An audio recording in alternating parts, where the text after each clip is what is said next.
여러분, 인과응보라는 말을 들어보셨습니까? 사람이 행한 선과 악은 결코 사라지지 않고 반드시 되돌아온다는 뜻입니다.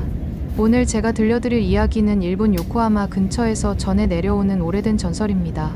가난한 상인이 명주씨를 팔아 집으로 돌아가던 길에 일어난 비극, 그리고 그 죄악의 대가가 어떻게 되돌아왔는지.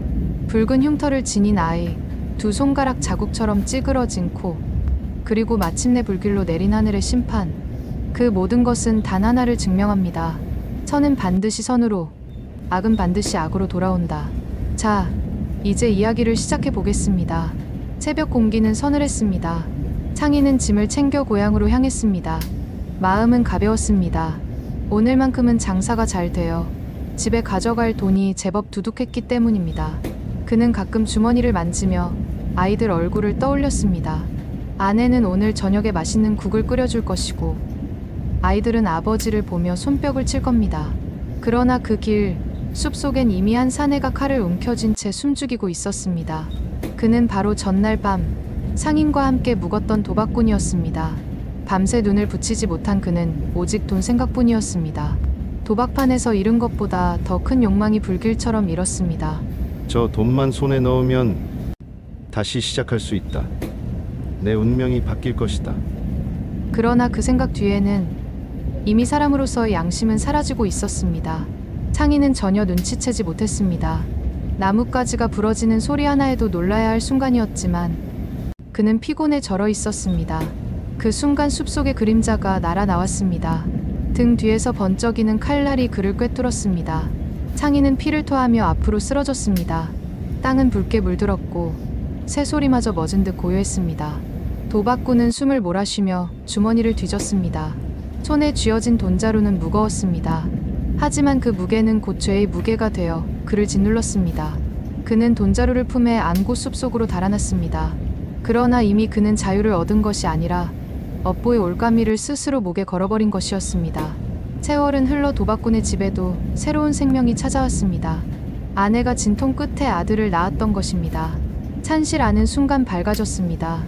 울음소리가 방 안가득 퍼지고 모두가 환하게 웃었습니다. 그러나 그 웃음은 오래가지 못했습니다.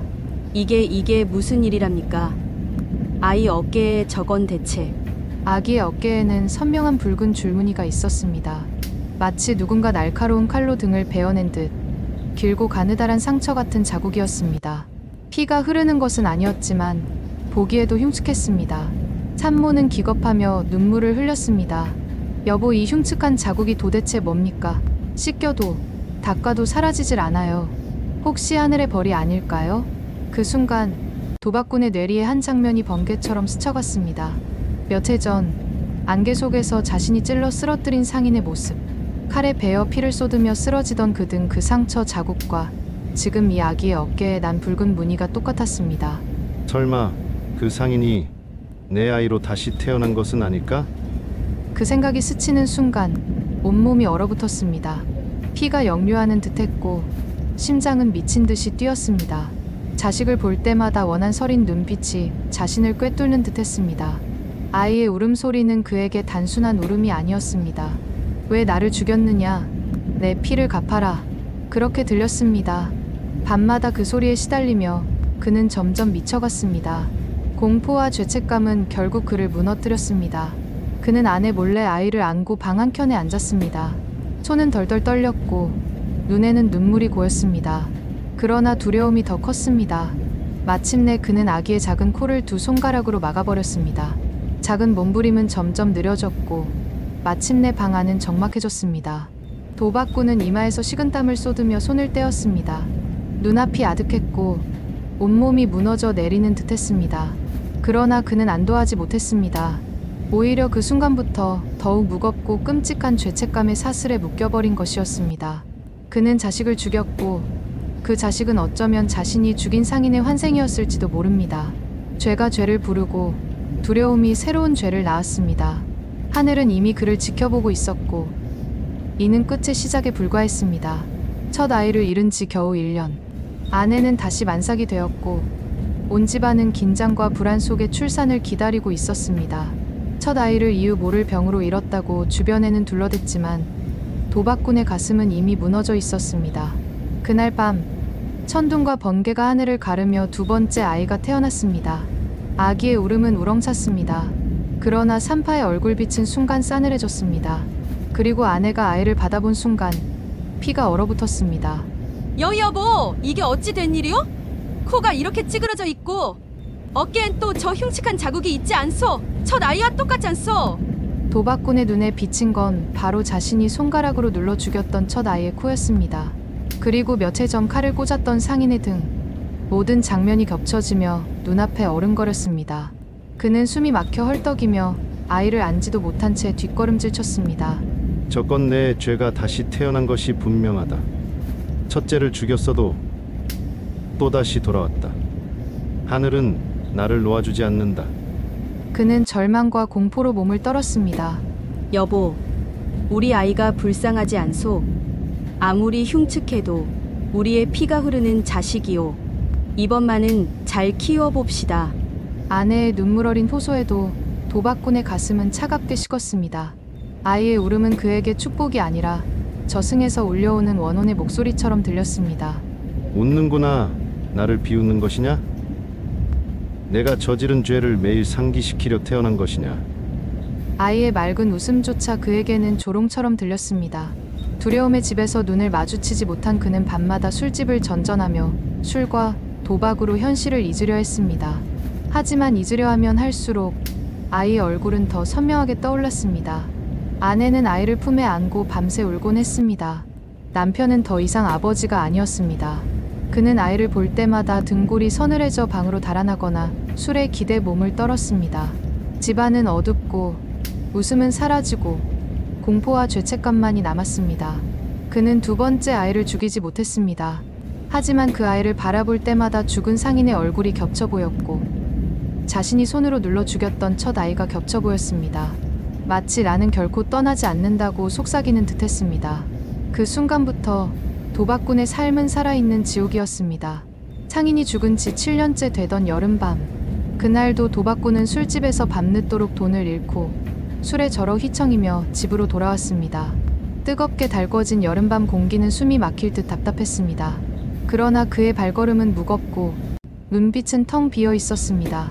아내는 이웃에 잠시 나가 있었고 집에는 5살 된 아들만 혼자 등을 켜놓고 잠들어 있었습니다. 그 옆에 쓰러진 도박꾼은 술병을 놓친 채 거친 숨을 몰아쉬며 곧 깊은 잠에 빠져들었습니다. 한밤중 아이는 잠결에 눈을 떴습니다.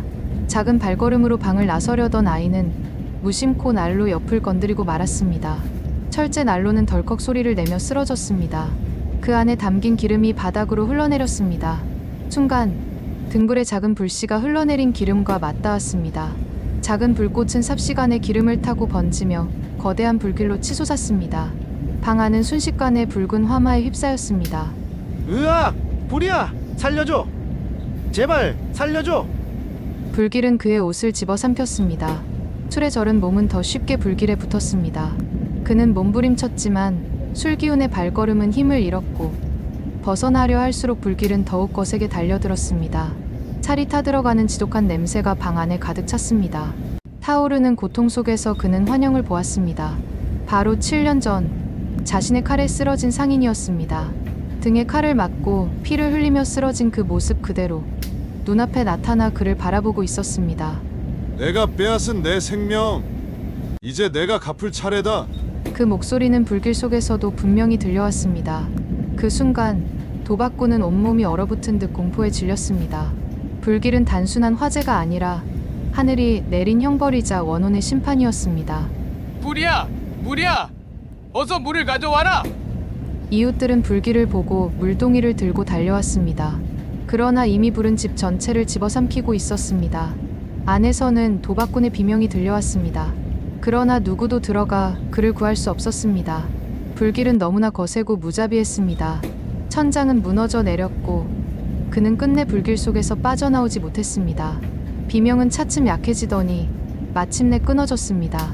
남은 것은 불길의 포효와 타들어가는 소리뿐이었습니다. 그날 밤은 기묘하게도 죽은 상인의 제삿날이었습니다. 7년 전 칼에 쓰러져 생을 마친 바로 그날, 그 시간에 도박꾼은 불길 속에서 최후를 맞이했습니다. 마치 하늘이 기다렸다는 듯 업보는 정확히 그 순간을 택해 돌아온 것이었습니다. 다음 날 아침, 불타버린 집터 앞, 이웃들이 모여 수군거렸습니다. 이건 단순한 물이 아니오. 하늘이 내린 벌이오. 죽은 상인의 원혼이 돌아와 죄인을 불태운 게 틀림없소. 이웃들은 모두 알았습니다. 이것은 우연한 화재가 아니라 하늘이 내린 형벌이었음을. 죽은 상인의 원혼이 7년을 기다렸다가 마침내 갚음을 한 것이었습니다. 도박꾼의 마지막은 비참했습니다. 돈도, 술도, 도박도 그를 지켜주지 못했습니다. 그가 남긴 것은 오직 잿더미와 원한뿐이었습니다. 그리고 사람들의 입에는 한마디만이 남았습니다. 선인선과 악인악과 착한 이는 반드시 복을 받고 악한 이는 결코 대가를 피하지 못한다. 하늘의 이치였습니다. 도박꾼의 최후는 비참했습니다. 그가 원하던 부와 쾌락은 잠시였지만 죄의 그림자는 7년 동안 그를 따라다녔습니다.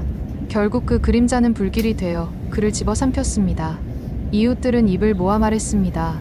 하늘이 내린 심판이다. 죽은 상인의 원혼이 죄값을 받아낸 것이다. 그 누구도 그것을 단순한 우연이라고 하지 않았습니다.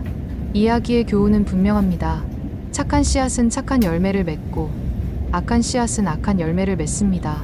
이것을 동양에서는 선인선과 악인악과라 하였습니다. 선을 행한 자는 반드시 복을 얻고 악을 행한 자는 결코 그 대가를 피할 수 없다는 뜻입니다. 우리가 오늘 심는 씨앗은 내일 우리의 삶을 결정합니다.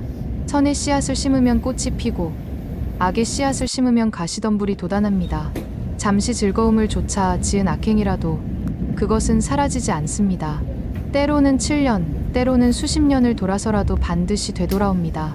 작은 선행 하나가 가정을 지키고 작은 악행 하나가 가정을 무너뜨립니다. 도박꾼이 돈에 눈이 멀지 않았다면 그의 아내와 아이들은 웃음을 잃지 않았을 것입니다. 그가 칼을 들지 않았다면 아이의 어깨에 붉은 흉터는 남지 않았을 것입니다. 그러나 그는 악의 길을 선택했고 그 끝은 잿더미와 공포뿐이었습니다. 하늘은 사람의 눈을 속일 수 있어도 결코 속을 수 없습니다. 우리가 행한 모든 것은 발자국처럼 남습니다. 착한 발자국은 꽃길이 되고 악한 발자국은 불길이 됩니다. 여러분, 오늘 하루 어떤 씨앗을 심으시겠습니까? 작은 선행이 내일의 큰 복이 됩니다. 오늘도 선한 마음으로 하루를 살아가시길 바랍니다. 이상으로 있는 말들이었습니다. 시청해 주셔서 감사합니다.